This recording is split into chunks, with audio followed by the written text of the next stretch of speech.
Church యొక్క first anniversary సందర్భంగా ఏర్పాటు చేయబడిన బైబిల్ పాఠము అపోస్తలుడైన పౌలు కొరింథీయులకు రాసిన మొదటి పత్రిక 3వ అధ్యాయము 9వ వచనం నుంచి 17వ వచనం వరకు చదువుతుండగా దేవుని మాటలు విందాము. కొరింథీయులకు రాసిన మొదటి పత్రిక 3వ అధ్యాయము 9వ వచనం నుంచి చదువుతుండగా దేవుని మాటలు విందాము. మేము దేవుని జత పనివారమై ఉన్నాము, మీరు దేవుని వ్యవసాయమును దేవుని గృహమునై ఉన్నారు. దేవుడు నాకు అనుగ్రహించిన కృప చొప్పున నేను నేర్పరి అయిన శిల్పకారుని వలె పునాది వేసి తిని, మరి ఒకడు దాని మీద కట్టుచున్నాడు.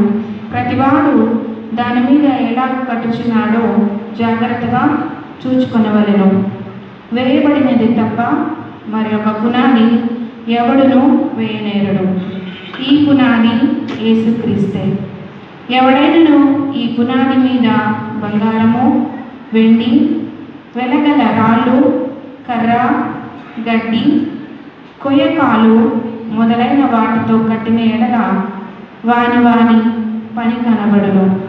ఆ దినము దానిని తేటపరచును, అది అగ్ని చేత బయలుపరచబడును. మరియు వాని పని ఎట్టిదో దానిని అగ్నియే పరీక్షించును. పునాది మీద ఒకడు కట్టిన పని నిలిచిన ఎడల వాడు జీతము పూచుకొనును. ఒకడు పని కాల్చివేయబడిన ఎడల వానికి నష్టము కలుగును. అతడు తన మట్టుకు రక్షింపబడును గాని అగ్నిలో నుండి తప్పించుకున్నట్టు రక్షింపబడును. మీరు దేవుని ఆలయమై ఉన్నారనియు దేవుని ఆత్మ మీలో నివసించుచున్నాడనియు మీరు ఎరుగరా? ఎవడైనను దేవుని ఆలయమును పాడు చేసిన ఎడల దేవుడు వానిని పాడు చేయును. దేవుని ఆలయము పరిశుద్ధమై ఉన్నది, మీరు ఆ ఆలయమై ఉన్నారు. ఇంతటితో ఈ వాక్యము సరైనది.